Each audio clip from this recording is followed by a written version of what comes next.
Hi folks, my name's Peter McCann. I'm Northern correspondent with the Irish Farmers Journal. This is a special DairyLink Ireland webinar on calf health. And I suppose just for a bit of background, the DairyLink Ireland, it's a farm development programme that covers six different dairy farms. And I suppose the northern third of Ireland, from really South Monaghan to North County Derry. It's Our partners in the programme are Lakeland Dairies, MSD Animal Health, Teagasc, AFBI, and CAFRE. On today's session, we have three panelists. Firstly, our host farmer today in a virtual setting, I suppose, is Richard Marshall. He's a DairyLink participant and he's farming outside Omagh in County Tyrone. We also have Maria Morris. She's a vet based in Newtownshire in County Tyrone and covering really the Omagh area. And finally, we have DairyLink Ireland advisor Aidan Cushnahan from CAFRE. So why have we chosen the topic of calf health management for discussion today? I suppose we've pulled out a few key points really of why it is an important thing to be looking at on dairy farms. That dairy heifers, do present the best genetics to the farm across the whole herd, and we have to always bear in mind that although they sometimes could be seen as a lower priority task on the farm, they are the future milking herd. So ill health also causes serious physical and financial problems on dairy herds. And Aidan, I think you have some figures on that, just some of the economic costs of calf health issues. Yes, certainly, Peter. I'll take up on that. Thanks. Hello, everybody. Yes, Peter's already highlighted dairy heifer cows represent the best genetics on the farm. And there's plenty of evidence to show that ill health among cows will affect both physical and financial performance in the resultant dairy herd. Look, aside from just the direct costs associated with treating the likes of scar and pneumonia, there are additional costs which follow on as a result of that.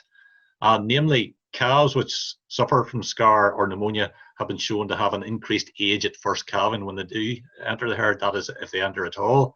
And every day over and above the optimum age of 24 months has been estimated to cost around £2.90 per calf per day.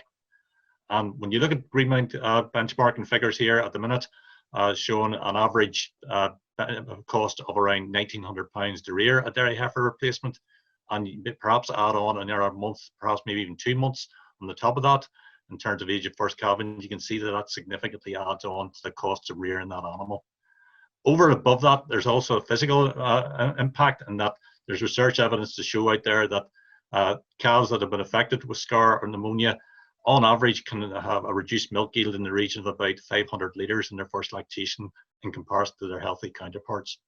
That's grand, Aidan. So I suppose we'll crack on and go on to our case study today. Just have a look at Richard Marshall's farm. So Richard, just give us a bit of background to what you're actually at. What sort of dairying system are you running on your farm there in Tyrone?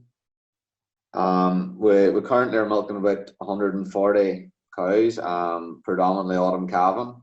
We aim to start calving from late August and we finish in the middle of January. We aim to have breeder dairy replacements from the end of August to the middle of October, and after that is all beef sires. So at the minute, really, at the I suppose early to mid-November, what's the setup on the farm at the minute? You're rightly through calving, are you? Or you've got the heifers calved, yeah? Yeah, we'll have all black and whites are all calved, so we'll have 44 heifer calves born this year. And currently, anything that calves from now on is either an Angus or a Belgian Blue. And those beef calves, what are you doing with them? Are they staying about, or are they going on? We'll probably keep them. Yes, we'll keep them we'll wean them, and then we'll keep some, and we'll sell any surplus. We rear some for beef.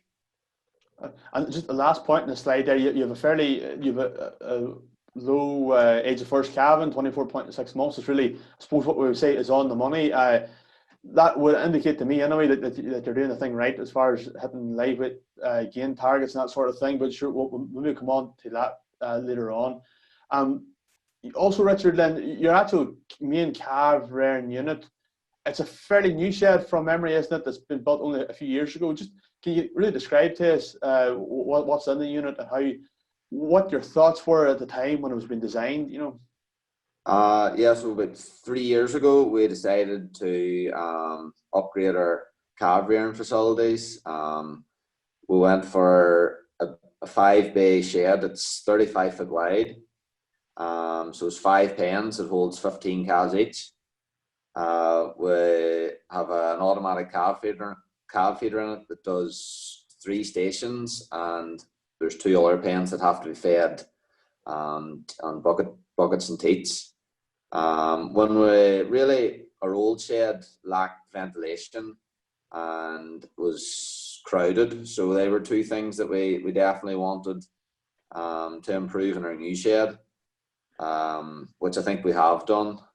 We've a ventilation tube up the middle of it and an open fronted. So there's plenty of air that gets into the shed, and we have blinds at the front that can be brought down if needs be in a bad night. And then bedding wise, so the calves, they're lying back on straw. Is it it's deep bed and straw? Then it's slatted at the front, is it, or is it just draining into a tank? Yeah, there's a 10-foot slat at the front with a tank. So the calves lay back on a solid floor with deep bedded straw, and where they're feeding and eating then is a tank, so it removes any muck or moisture, that will be lying in the shed.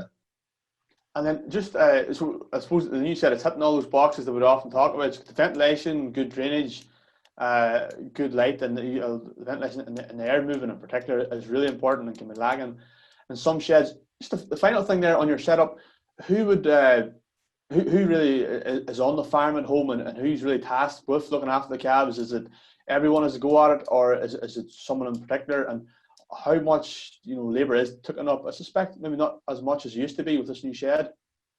Well, predominantly it's myself and my dad that do any of the calf work. Just the attention to detail, and we just one person feeds the calves and one person will milk, so they're not rushing about doing loads of different jobs at one time. And yeah, the automatic calf feeder helps. It reduces the actual work of mixing the milk, but still requires a lot of management. You just can't leave the calves in the pen and think that the feeder is going to do all the work. It certainly takes away the mixing of the milk morning and evening, but you still require to look at the calves and see they're all doing right and sucking and just doing well. That's right. Well, when we come back just to the operation of the feeder and your feed plan just later on, but in the meantime, we'll just follow up on something that we had in the journal a few weeks ago. Just you have designed an animal health plan for your own herd, and Maria was involved in that. Maria, why should a farmer have a herd health plan? Is it an active document, or is it just something that we have there for the quality assurance, I suppose? No, we like to think it's an active document. We sit down together and we write down our what we plan to do is measure and manage and monitor. So we plan to measure things like calf growth and see what their targets are, and look at calf deaths and where the problems are, whether it's either scare or pneumonia. And then we write down different protocols, starting with the dry cows. Any calf disease starts with managing the cows. So they want to be, minerals in them and nice dry bed, and they're coming into the calving pens. Richard Heath practices snatch calving. So, all that's written down, and then protocols for navel dressing and for colostrum management. And things like that there, and what to do if you have a case of scare and if you have a case of pneumonia, and try and find out what's causing these things, and then we can sort of dedicate a specific disease management protocol, as depends on what the problem is on the farm. And then once a year we try and monitor and look at these targets, see if we met the targets, see how the growth rates are going, how many deaths, and what were the deaths due to, or was there a pattern, and then sort of try and revise the protocols then for the year following. So really, there is a lot more to it than you know, what some might think initially, you know, an animal health plan is just really when do you vaccinate them for this and dose them for that and X, Y, Z. So it's more than just a calendar. It's an active document. And when it comes to, like, as you say, that the what we call standard operating procedures are that for say a calf is scared with sick with scur or sick with pneumonia. Why is it important that we do the same thing every time, you know, for that? Or why is it important that it has to be written down and followed? Well, say the farmer's away or somebody else is managing the calves, you need to have an idea of what to do. Say if there's an outbreak of scur whenever the farmer's away, and the relief milker can sort of look up something and see, right, we've got this, we need to give fluids here, or we need to call the vet, or when the vet has to be called, or if a cow calves whenever Richard's away, you know, what do we do? You know, the relief milker needs to know that that calf's taken away right away from the cow and put into a bedded pen and has to get its 4 litres of colostrum within 6 hours. On colostrum, we'll just touch on that now too. As you mentioned, Maria, we have some points right out here about testing quality and quickly 3 Qs, I suppose. Why is this all important? Like, how can we test colostrum to see if it is up to scratch, and is it an accurate test? Well, colostrum is full of antibodies as well as increased fat and protein, which are energy for the calf. Antibodies are big proteins, and they are the calf's mechanism to deal with disease. The calf is born without any antibodies, and it has to get it in the colostrum. There's a couple of ways of measuring it. There's this wee thing you see there, a Brix refractometer. I have one here. You put a wee drop of milk onto the slide, we drop a colostrum, and then you look at it, and the cutoff point would be 22. There's a wee gauge on the inside of it. There's another way of measuring it here, a thing called a colostrometer, but the milk has to be at room temperature. It's this thing here, and you set it in a cylinder of colostrum. It has to wait until it's room temperature, and then you can see whether you're in the green or the red.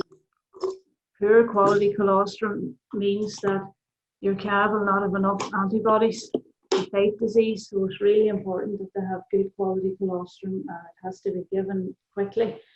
Ideally, as soon as they're born, you need to be milking the cow out, because it's the first milking that has the best colostrum. After the first milking, the milk gets diluted.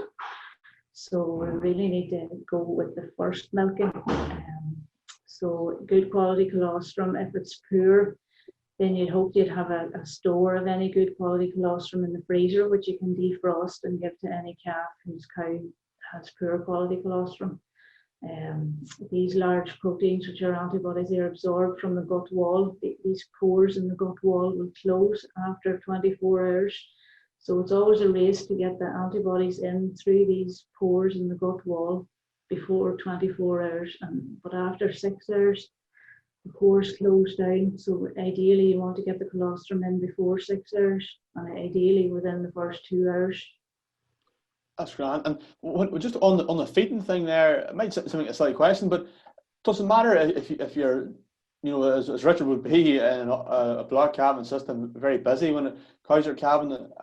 Doesn't matter if you tube them, or is it better to put it into a bottle and get them to suck, or is it just a matter of getting it into them as quick as possible? Well, it would be better if it's fed from a teat. There's a thing called an esophageal groove, and that will close over and allow the milk to go straight from the mouth, from the teat straight into the mouth, into the fourth stomach. And that's where that milk is digested. If you use a tube, there's a possibility it could go into the first stomach, the rumen, which isn't developed properly. So ideally, it sucks from a teat. Now, some of them will not suck 4 litres. If they don't suck 4 litres, you can top it up with the tube after that. If you start with the teat, it's ideal. And just what you said about the poor quality colostrum, or if you see you hadn't tamed the milk out that very cow, and you ended up, for whatever reason, going to your freezer and pulling out some of the frozen stuff, what's the best protocol there for just getting that defrosted to get it into the calf? To defrost, it'd be better putting it in a water bath. You know, you don't microwave it or don't boil it or anything like that. Just put it in a bucket with warm water in it, and it should defrost slowly. Okay. and then you don't damage any of the antibodies that are in it. Richard, just what is the protocol in your farm there? I see it says here you have the portable milk unit. So just whenever a cow calves, what do you do? Well, initially we'll check that everything's okay with the calf, and then if everything's okay, we'll start to milk the cow. We'll have a portable milking unit, so we can just put her in behind the calving gate, and we then milk the cow. We wear a pair of gloves and give her a wee clean and force strip any milk out to remove the sealers and milk the cow. And provided she has enough milk, then that's fine. We'll test it and feed it to the calf, or if she doesn't, we have frozen colostrum available. Once the calf's fed, we'll move it into a wee pen on its own, and then it'll stay there for about 5 to 7 days before being moved into the calf shed. And just when it's not paying by itself, what is it on? It's still on the cow's colostrum, is it, or is it transitioned then? Or Yes, it'll stay on the cow's milk for about 4 days.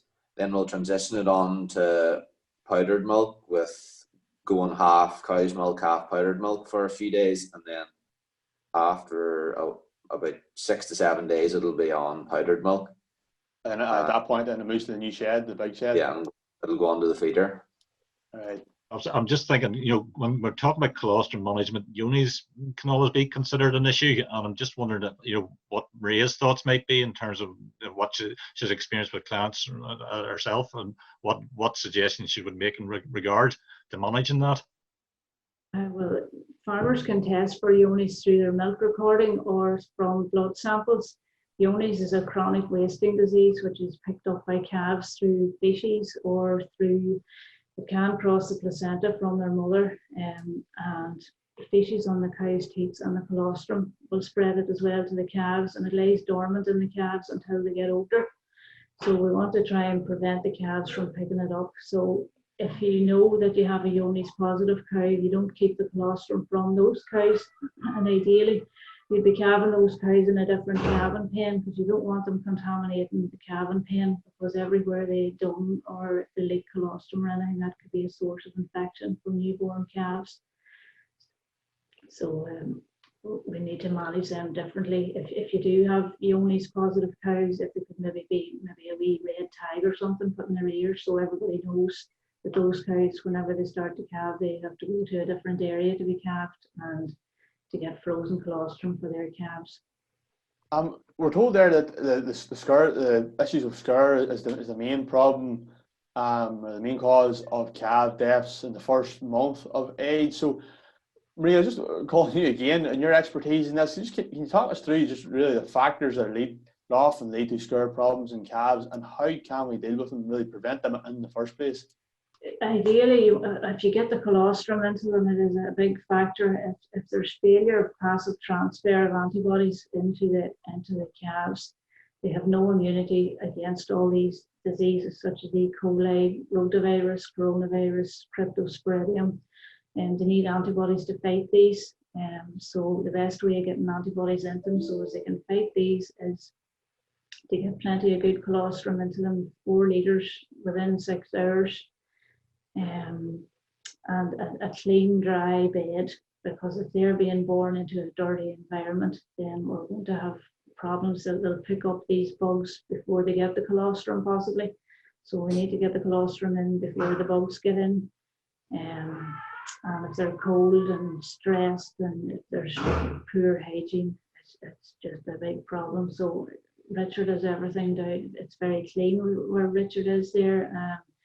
And he has the calves snatched away out of the calving pens and into their own wee dry bed fairly quickly, which is a big factor. He also uses rotavirus vaccination on the dry cows. As they dry off, they get an injection of Rotavirec Corona, and that produces higher quality colostrum, more antibodies in it. So again, the calves are getting this high load of antibodies in right away after they're born.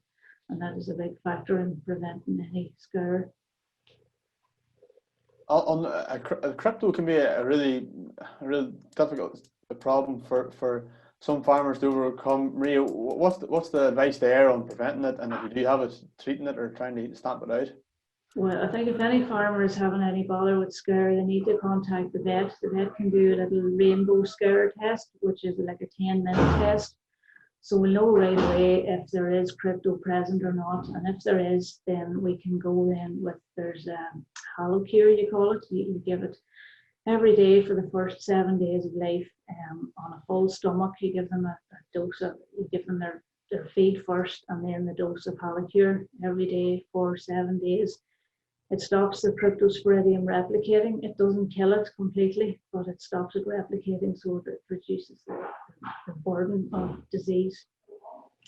Is that on all calves, or calves are just showing signs of scare? For all calves, it's highly infectious cryptosporidium. So if one calf has it, it's going to be everywhere. It takes very few eggs to cause an infection.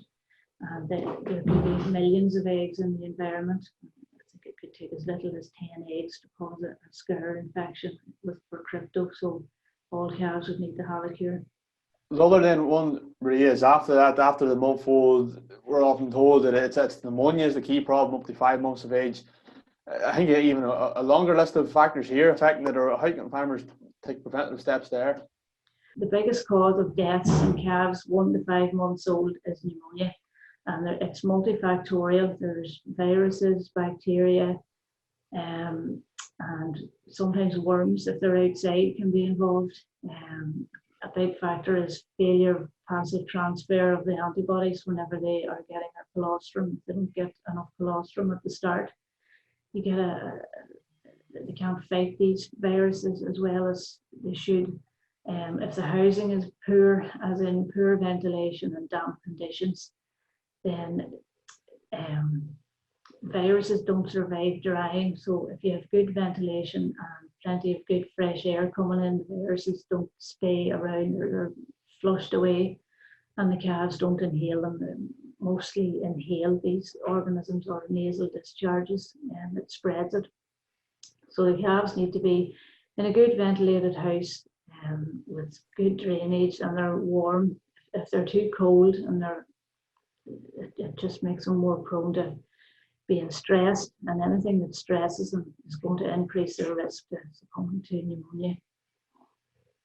Richard, we've already touched on it. We could say ticking the boxes nicely when it comes to the environmental stuff there, as Maria was talking about. What are you doing vaccine-wise for pneumonia? Are you vaccinating calves? Yeah, we do. We vaccinate them with Bovapast around 2 to 3 weeks old, and then another 4 weeks later they get their booster. While we don't have a big problem with pneumonia, but I suppose the vaccine acts like an insurance policy, and if anything ever did creep in, the calves are in a better position to actually maybe fight the infection or the virus, you know. Aidan, if I could just come to you there, just I suppose looking at from Richard's examples, and just across the Dairyling programme, farmers in general, they're encouraged to monitor performance, weighing calves and tracking and keeping good tight records of that. Why should they be doing that, or is that needed, or is it just really a paper exercise? A good question, Peter. Look, it is something we're encouraging all the project farmers to do, is to assess the development of calves right through the rearing period. Until that end, to have a set of scales to weigh calves. The reason we want to do that is to check that they're meeting preset targets to ensure that they reach pre-breeding weight of around 360 to 400 kilos at around an age of 13.5 to 14 months. If they've had a bit of a setback along the way and we haven't picked up on that, it also ultimately results in a delayed age at first calving, which I highlighted earlier on as the total rearing cost. We'll be looking at some Richard's figures shortly here, but it is something we encourage people to do. Yes, they have the scales. If you don't have a set of scales, it doesn't mean to say you still can't go through this exercise. You can use a piece of equipment called a weigh band, which essentially is a tape which has been graduated to allow you to assess the weight of the animal. You loop that tape around the animal's body, just around the back of the front legs, and by matching the tape up, you can get a reasonably good estimate of what the animal's weight actually is. I suppose most commercial dairy farmers wouldn't have weigh scales, so they likely would be looking at using a weigh band if they were interested in tracking performance a bit closer. Like what age can a heifer be till you can use the weigh band? Is it just at weaning age, or does it go right up to say the maiden heifer stage? Yeah, Peter, the tape itself, if you actually examine the tape, is graduated from where the birth weight of the calf just under 40 kilos up to the point at which the animal is ready to calve at around 600 kilos. So it is marked off at different sections there, and you can essentially use that tape to assess the animal's weight at any stage during the rearing period. Obviously, you need to take account of the size of the animal, because as the animal so you can assess the animal at various stages of development. You just need to be aware that you need to have the appropriate handling facilities to use that as the animal gets bigger. So say you had a batch of heifers, like even just taking Richard's example again, of say 50 heifers running this year. You weighed them, or you got the band around them, you noticed there was 10 or 15 light. Is it just a matter of pulling them out an extra kilo a meal, or giving them a meal to begin with to let them try and get them to catch up together? Or? Well, in Richard's case, we haven't had to do that because he's been reaching the targets at various stages anyway. But certainly what we've been doing in other project farms is to do exactly that, where we've isolated calves that needed that bit extra attention and put them into a separate group where they did get that extra bit of feeding to help them to catch up. This table here is the weights for Richard's calves. It's fairly up to date. So, Yes. Aidan, just talk us through this. So what are we looking at here? You have the target column and the record weights, and from what I see, Richard seems to be hitting them nicely. Yes, absolutely. These are up-to-date figures. They're calves that Richard has weighed this year, the calves that were born this autumn. What I've done here is to summarize the figures in terms of different stages of development, where you can look at the average age of calves that were weighed in around 19 days of age, 27 days of age, and the older calves which averaged 49 days of age. I've included figures in here for the target weights for those different age categories and the average weights that Richard recorded on the corresponding live weight gains. If you just take one of those lines, for example, there, cows averaging 19 days of age, the target weight at that stage was 53 kilos, and the average weight of the animals at that stage that Richard recorded were 54 kilos. So Richard is achieving the weight targets, and if they continue on that growth curve, I don't see any reason why they should reach that pre-bulling weight that I mentioned earlier on. So it doesn't sit in the table. I was thinking, what would be, is it 40 kilos, could we say, the average birth weight? He's really doubling that birth weight by 7 weeks. Ideally, what we're trying to do is double the birth weight of the calf, yes, as it approaches weaning. We've had a bit of discussion with Richard about this. What was settled on older calves, when I say older calves, cows born from older cows, probably have an average birth weight in around 40 kilos. There are other cows, perhaps born out of heifers and twin heifers, that won't reach that weight, and we're trying to settle on a figure at around 35 kilos for those animals. So the last table there was averages, which can sometimes mask a thing. You can have outliers on either side, but this graph goes in the individual calves here, so they're all fairly tight, in fairness. Yes, absolutely. Each of those individual points refers to an individual calf on Richard's farm this autumn. And it just refers to the calf weight at the age it was when it was weighed.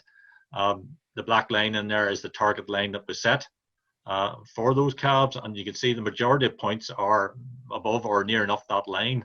The points below, on the majority of cases, actually refer to those smaller calves born in around 35 kilos.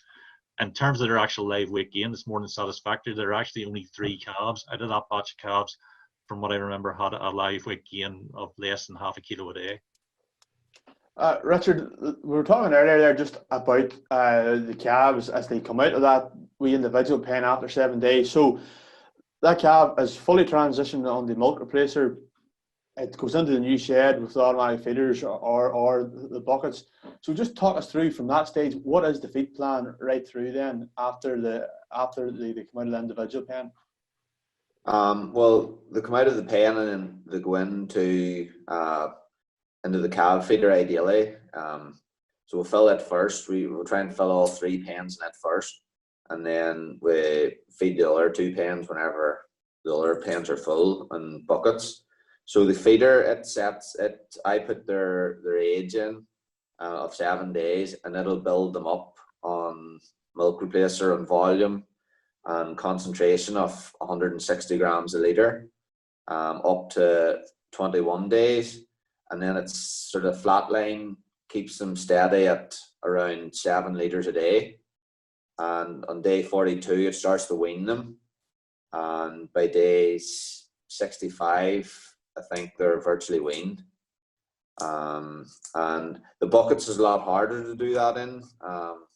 Again, the computer does it sort of easily. It's not as easy to do it when you're mixing the milk for them and trying to build them up, but we try and do it as best we can. Just allows them to get acclimatized. If you just went straight in with 7 litres to the calves straight away, it would probably maybe scare them or put them off maybe a wee bit.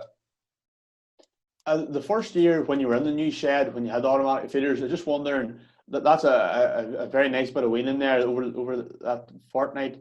Did you notice much difference in calves as they were coming off milk? Was there less bawling and crying, or is it something similar to what you were doing before with the buckets and teats? Oh, without a doubt. You couldn't have got to sleep at night with the calves roaring on the buckets. But the feeder leaves, and you wouldn't even know that they'd been weaned. There's no disruption at all. They're very settled and come off and move them across the yard. There's no issue with them at all. And Maria, is that a key point there? I suppose that can be a huge stressor on calves, and is that an opportunity for health issues to arise just at that weaning time? Oh yeah, weaning would be stressful, especially they're roaring at night. Anything that stresses them out is going to lower their immune system, so they're more prone then to pneumonia. So if you can keep, the separation and the weaning and the disbudding and all separate, so they're not getting all these different factors all together, because if there is any respiratory bugs or respiratory viruses floating about, whenever they are stressed, that's when they're going to pick them up, So, if you can do things gradually and the least stress, the better. Richard, then the other thing in the calf shed is meal and straw and that sort of thing. What are you giving that way, or when is meal introduced? Meal's introduced when they go into the calf house. Again, it's just a wee handful to the young calves, just to get them sort of onto it. We don't give them very much, just for the fact that we'd replace it fresh every day for the young ones. And as they're getting older, then they're getting on the meal and they're eating it, so they're usually getting it fresh morning and evening just with the feeding. So it seems to be fine. They get onto it fairly well. And then there's straw and racks, is it? I think from just saying that, but straw and racks and clean water too. Yeah. Some of the lads in the programme are being encouraged there to think about this accelerated feeding thing, or accelerated growth, as it's called, where you're really just feeding, I suppose, more milk than we would conventionally have.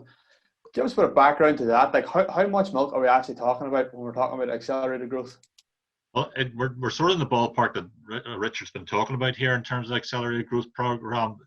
Traditionally, we probably would have been going through maybe 25 kilos of milk powder as the calf approached weaning. In Richard's case, he's probably feeding in around double that, because once he gets them onto that 7 litres, they're consuming just a little over a kilo of milk powder on a daily basis. The added benefit of that is that we can get an increased growth rate approaching 0.8 to 0.9 kilos per day, which the research has suggested results in an animal that's capable of producing more milk in their first lactation and has a longer lifespan than a calf that's been reared through what would be considered a more traditional rearing approach. So sorry, volume-wise, must you say going in at the maximum? It's 7 litres. If he's feeding roughly, correct me if I'm wrong, Peter or Richard, you were saying you're usually feeding roughly about 160 grams per litre, isn't that? Yeah. Litre, isn't it? So, at 7 litres, you're feeding over a kilo a day of powder at that stage.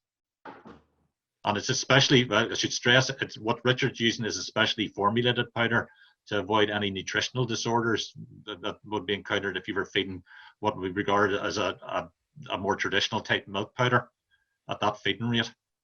So at the higher rate there, what sort of powders should we be looking, or what ingredients really shouldn't be in it, or I suppose have lower levels of it to avoid that nutritional problems at higher rates?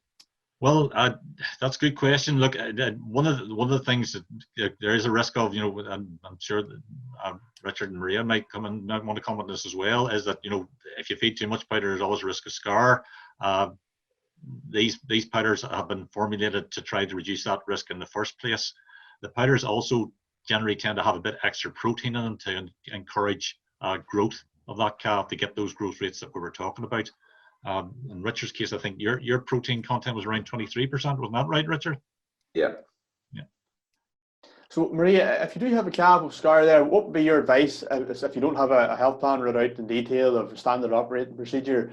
A common question there would be: should you keep feeding the calf first of all if it's scarring? Or should you just be offering it electrolytes? Should you keep the milk going into it? Yeah, well, the thought now is to keep them on milk, but add in electrolytes at different times. Now, it depends what electrolytes you're using. Some of them you can add to milk, because the traditional ones, they will not let the milk clot. So you want something that still allows the milk to clot in the abomasum, so that it gets the right protein. You need protein for growth and to heal the gut. So keep them on milk. And there's this stuff called Rehydrion gel that we're using now, and you can add that into the milk, or you can add it to water as well. So I suppose what I would be doing is you'd be giving them electrolytes morning and night, and maybe a milk feed in the afternoon. If they get wobbly or anything like that, or look like they've got a sunken eye or difficulty getting up, then we need to get an IV drip into them. So that means bringing them into the vet. If you're having a scar problem, you really need to get a dung sample into the vet, and we'll do a snap test to see if there's any evidence of rotavirus or coronavirus or cryptosporidium, and then we can treat accordingly. Cryptosporidium, there is a new powder we have now. It's a different kind of an antibiotic that we can add into the electrolytes or the milk to treat specifically for cryptosporidium. And then again, if you've got rotavirus, you're going to be vaccinating your dry cows and getting Halocure into the young born calves if they have any evidence of crypto on the farm, to try and reduce the multiplication of the organism.